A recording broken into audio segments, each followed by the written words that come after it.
नमस्कार। आपका अखबार के इस अंक में आपका स्वागत है। मैं हूं प्रदीप सिंह। इस समय देश में किस विषय पर ज़्यादा चर्चा हो रही है?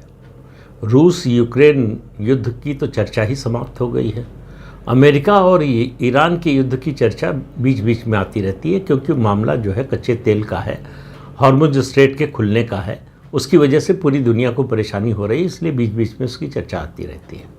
लेकिन इस समय जो सबसे ज़्यादा चर्चा हो रही है 5 विधानसभाओं के चुनाव, और उनमें से सबसे ज़्यादा चर्चा पश्चिम बंगाल के चुनाव की है। कल चुनाव संपन्न हो गया, दूसरे चरण का भी मतदान हो गया। अब रिजल्ट जो है वो ईवीएम में कैद हो गया है। लेकिन चर्चा सबसे ज़्यादा पश्चिम बंगाल की हो रही है, ये हम आप सब लोग सुन रहे हैं। टेलीविज़न हो, सोशल मीडिया हो, प्रिंट हो, हर जगह हो रही है। लेकिन आप देखिए कि प्रधानमंत्री नरेंद्र मोदी और बीजेपी के काम करने की शैली क्या है। चुनाव चल रहा है, 5 विधानसभाओं के चुनाव, उनके बीच में स्पेशल सेशन होता है महिला आरक्षण संशोधन विधेयक को पास कराने के लिए। प्रधानमंत्री किस पर हमला कर रहे हैं? एमके स्टालिन, कांग्रेस और समाजवादी पार्टी। उन्होंने अपने टारगेट चुनकर जो है हमला किया है। ऐसा नहीं है कि जनरलाइज किया पूरे विपक्ष को। विपक्ष को ये ज़रूर कहा कि आप इनके चक्कर में आके आपने अपना नुकसान कर लिया है, वो अलग बात है। अब प्रधानमंत्री क्या कर रहे हैं? तमिलनाडु में चुनाव हो चुके, लेकिन वो तमिलनाडु में डीएमके पर अब भी हमला कर रहे हैं। क्यों? क्योंकि वो इशू बनाना चाहते हैं महिला आरक्षण को, और उनकी कोशिश ये है कि एमके स्टालिन जो ये नॉर्थ साउथ डिवाइड का खेल खेल रहे थे वो ना खेल पाए। लेकिन मैं आज बात दूसरे मुद्दे की कर रहा हूँ। समाजवादी पार्टी और कांग्रेस पर जिस तरह से प्रधानमंत्री लगातार हमलावर है। चुनाव चल रहा है बंगाल में, वो कल उद्घाटन कर रहे थे गंगा एक्सप्रेसवे का, और गंगा एक्सप्रेसवे का उद्घाटन करते हुए उन्होंने समाजवादी पार्टी पर हमला बोला। तो ये बीजेपी की विशिष्ट चुनाव प्रचार की शैली है। अभी चुनाव एक राज्य में, मतलब 4 राज्यों और एक केंद्र शासित क्षेत्र में चल रहा था, खत्म नहीं हुआ था। पश्चिम बंगाल का दूसरे चरण का तो मतदान चल ही रहा था। उन्होंने 2027 जनवरी फरवरी में जो चुनाव होने वाला है उत्तर प्रदेश का, उसका प्रचार शुरू कर दिया। तो बीजेपी ने उत्तर प्रदेश विधानसभा के चुनाव के प्रचार की तैयारी अभी से शुरू कर दी है, और पहला हमला बोला है प्रधानमंत्री ने। मैंने आपको एक पिछले वीडियो में बताया था कि किस तरह से संसद में उन्होंने समाजवादी पार्टी के नेता अखिलेश यादव को मुश्किल में डाल दिया। की तो तारीफ, प्रशंसा के स्वर में बोले, लेकिन अखिलेश यादव को समझ में ही नहीं आया कि वो फंस गए। 5 दिन लगे इस बात को समझने में उनको कि प्रधानमंत्री उनकी प्रशंसा नहीं कर रहे थे, उनको उनकी हैसियत बता रहे थे, वो उनको उनकी नीयत बता रहे थे, उनको उनकी जो क्षमता है उस पर सवाल उठा रहे थे कि ये दोस्त हैं हमारे और समय समय पर मदद करते रहते हैं। अब जो 2 पार्टियां, समाजवादी पार्टी और बीजेपी, यही 2 पार्टियां हैं जिनके बीच में उत्तर प्रदेश में चुनाव होना है। समाजवादी पार्टी नंबर 2 की पार्टी है उत्तर प्रदेश में। अखिलेश यादव 5 साल मुख्यमंत्री रह चुके हैं। उनके पिता मुलायम सिंह यादव 3 बार मुख्यमंत्री रह चुके हैं। उस पार्टी से मुकाबला है बीजेपी का। प्रधानमंत्री इतने महत्वपूर्ण संविधान संशोधन विधेयक पर बोल रहे हैं, और निशाना साधा उन्होंने अखिलेश यादव पर। 5 दिन बाद मैंने बताया था पहले कि उनकी तंद्रा टूटी। उनको समझ में आया, वो पेट्रोमैक्स वाले ज़माने के हैं, उनको समझ में आया कि अरे प्रधानमंत्री मेरी तारीफ नहीं कर रहे थे।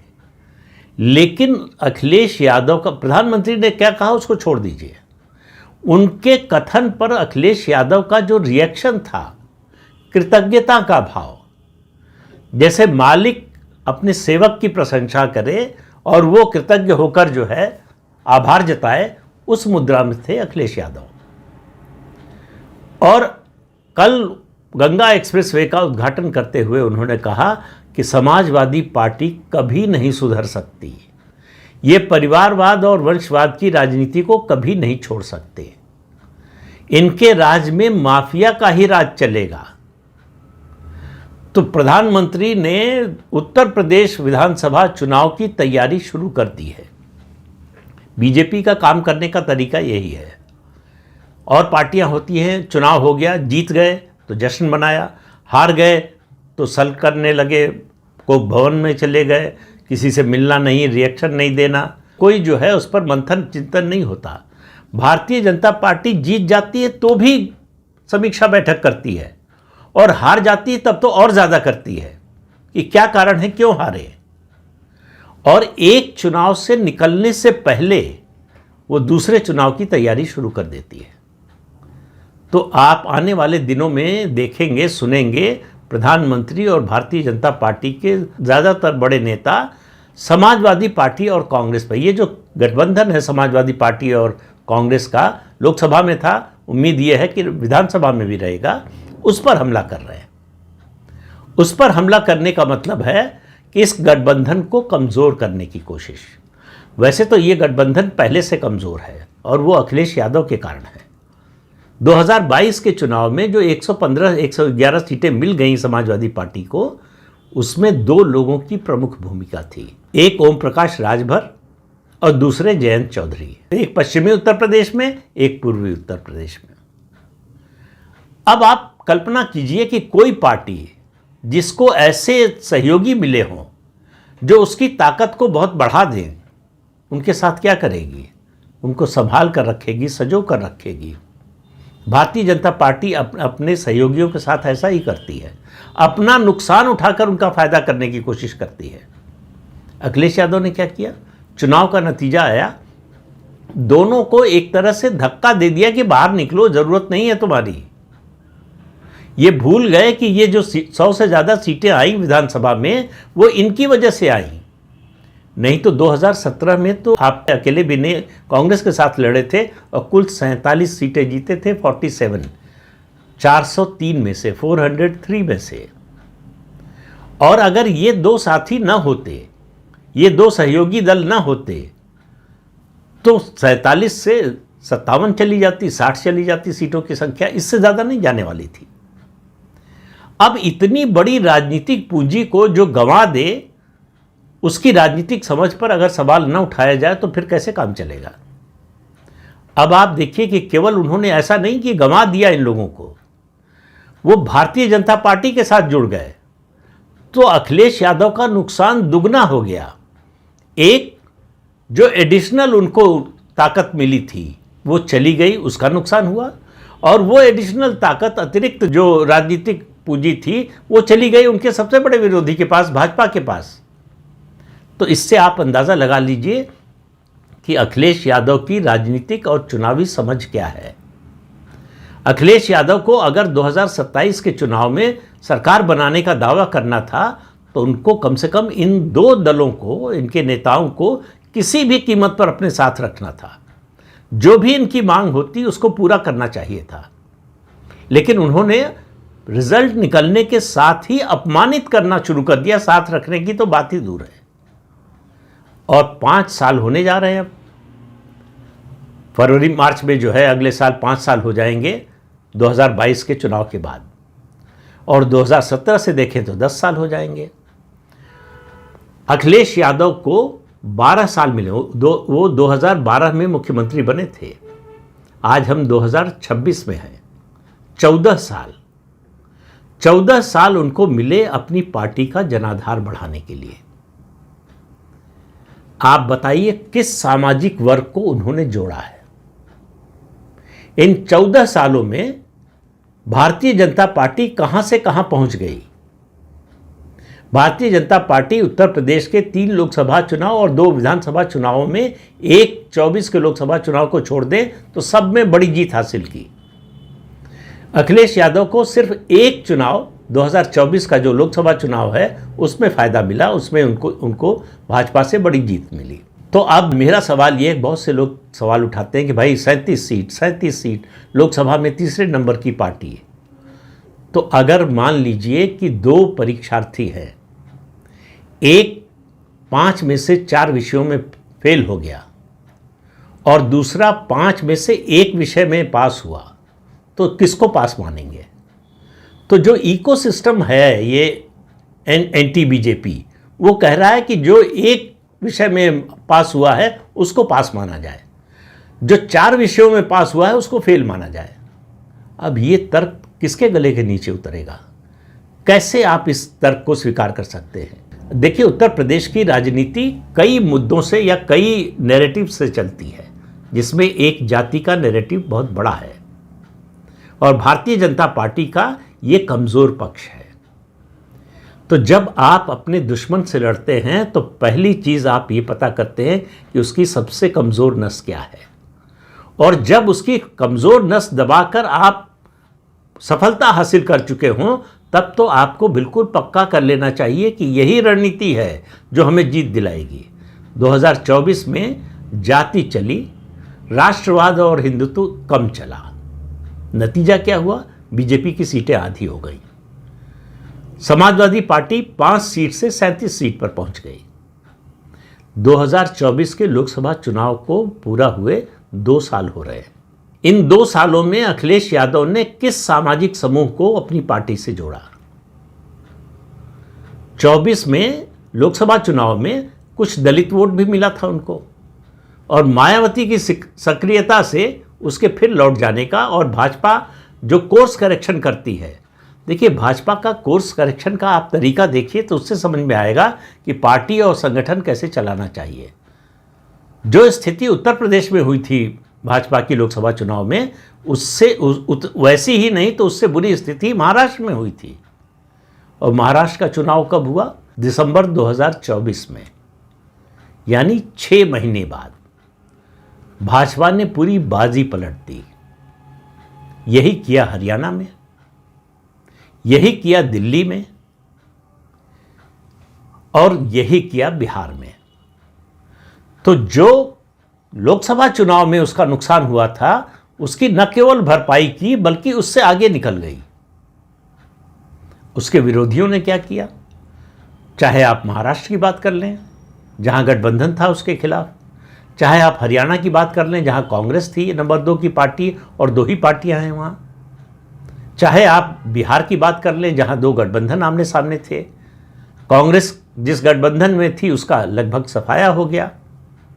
243 विधानसभा सीट्स हैं बिहार में, कांग्रेस को सिर्फ 5 मिली, और राहुल गांधी का मजाक बनने लगा। क्यों? इसलिए नहीं कि 5 सीटें मिली। चुनाव नतीजे के बाद उन्होंने दिल्ली में कांग्रेस के बिहार के विधायकों की बैठक बुलाई, कमरे में आ गए सब। फिर उन्होंने अपने साथी से कहा कि अरे भाई सबको बुलाइए। तो साथी ने धीरे से कहा यही है सब, 5 ही जीते हैं। इतने बड़े नेता हैं, उनको मालूम नहीं कि उनकी पार्टी बिहार में कितनी सीटें जीती। तो ये है राजनीतिक तैयारी, ये है राजनीतिक समझ। वही हाल अखिलेश यादव का है। अखिलेश यादव की प्रासंगिकता उत्तर प्रदेश के चुनाव में या राजनीति में उनके सोशल मीडिया पोस्ट से बनी हुई है और उनकी प्रेस कॉन्फ्रेंस से। जमीन पर कुछ कर रहे हैं या उनकी पार्टी कर रही है ऐसा कुछ दिखाई नहीं दे रहा है। उनकी पार्टी के लोग डर के मारे चुप हैं। उनके कामकाज की शैली से उनकी पार्टी के ज़्यादातर लोग असंतुष्ट हैं। इसका ये मतलब नहीं है कि वो पार्टी छोड़कर किसी और पार्टी में या बीजेपी में चले जाएंगे, रहेंगे समाजवादी पार्टी में ही, लेकिन उनके मन में निराशा का भाव है। उनमें कोई उत्साह नहीं है उस तरह का। मैं उन अराजक तत्वों की बात नहीं कर रहा हूं जिनको लग रहा है कि ये आखिरी मौका है। अगर इस बार भी हार गए तो हमारी अराजकता, हमारी गुंडई हमेशा के लिए खत्म हो जाएगी। माफिया तो खत्म हो गया। समाजवादी पार्टी की जो सबसे बड़ी ताकत था, राजनीतिक, शारीरिक और उसके अलावा आर्थिक, माफिया राज, वो माफिया राज का सफाया हो गया, उसकी रीढ़ टूट चुकी है। माफिया जो था उत्तर प्रदेश का, वो समाजवादी पार्टी की सबसे बड़ी ताकत था, और समाजवादी पार्टी की सबसे बड़ी ताकत ध्वस्त हो चुकी है। जो 2 सहयोगी थे, फिर दोहरा रहा हूं, जो पॉलिटिकली उसको फायदा पहुंचा सकते थे, जो राजनीतिक रूप से उसका जनाधार बढ़ा सकते थे, वोट बढ़ा सकते थे, सीटें बढ़ा सकते थे, उनको अखिलेश यादव ने अपने अहंकार के कारण दूर भगा दिया। तो इससे कह रहा हूं, आप देखिए, इस सब को देखते हुए प्रधानमंत्री को देखिए। अभी अखिलेश यादव को समझ में नहीं आ रहा, बिहार में चुनाव हो रहा था तो वो बिहार में आरजेडी के लिए प्रचार करने चले गए, बंगाल में चुनाव हो रहा है तो वो ममता बनर्जी के लिए चले गए, तमिलनाडु में चुनाव हो रहा था तो एमके स्टालिन के लिए चले गए। इन तीनों राज्यों में से किसी में अखिलेश यादव के कहने से एक वोट नहीं बढ़ने वाला उस पार्टी का जिसका वो प्रचार कर रहे हैं। ये फॉर्मूला जो है, या ये सिद्धांत, या ये नीति जो है, मुलायम सिंह यादव आजमा कर देख चुके हैं। 100 से ज़्यादा सीटों पर लड़े थे बिहार में विधानसभा चुनाव। मुझे नहीं मालूम कि किसी एक पर भी जमानत बची कि नहीं सपा के उम्मीदवारों की। यही काम लालू प्रसाद यादव उत्तर प्रदेश में करके देख चुके हैं। किसी उम्मीदवार की जमानत बची ऐसा देखने में नहीं आया। तो अपना घर संभल नहीं रहा है और दूसरे के घर में पंचायत करने जा रहे हैं। ये है समझदारी। और इस समझदारी के आधार पर आप चाहते हैं कि 2027 में उत्तर प्रदेश के लोग जितना अच्छा काम किया है सब भूल जाएं, योगी आदित्यनाथ के सारे काम को भूलकर आपको मुख्यमंत्री बना दें फिर से। कल प्रधानमंत्री ने उद्घाटन किया गंगा एक्सप्रेसवे का, 600 किलोमीटर का है, और इसके किनारे जो है इंडस्ट्रियल कॉम्प्लेक्स आएंगे। उत्तर प्रदेश इस समय देश का सबसे ज़्यादा एक्सप्रेसवे वाला प्रदेश बन चुका है। देश भर में जो एक्सप्रेसवे हैं उनका 60% उत्तर प्रदेश में है। लेकिन अखिलेश यादव को सिर्फ एक बात याद है कि उन्होंने आगरा और लखनऊ एक्सप्रेसवे बनवाया। तो भाई, अतीत में जीने से आपका भविष्य नहीं सुधर जाएगा। वर्तमान में आइए, वर्तमान में कुछ करेंगे तब भविष्य सुधरेगा। लेकिन ये समझाए कौन, जब जिसको समझाना है वो समझने को ही तैयार ना हो, जो अपने अहंकार को छोड़ने को तैयार ना हो। उनको लग रहा है कि बस चुनाव होने की देर है और हम सत्ता में आने वाले हैं। उनको जब ये समझ में नहीं आया कि प्रधानमंत्री उनकी प्रशंसा कर रहे हैं या उनका काम लगा रहे हैं, तो आप इससे समझ लीजिए कि उनकी राजनीतिक समझ कितनी और कैसी है। तो इस अंक में इतना ही। अगले अंक में फिर मिलेंगे किसी नए मुद्दे के साथ। नमस्कार।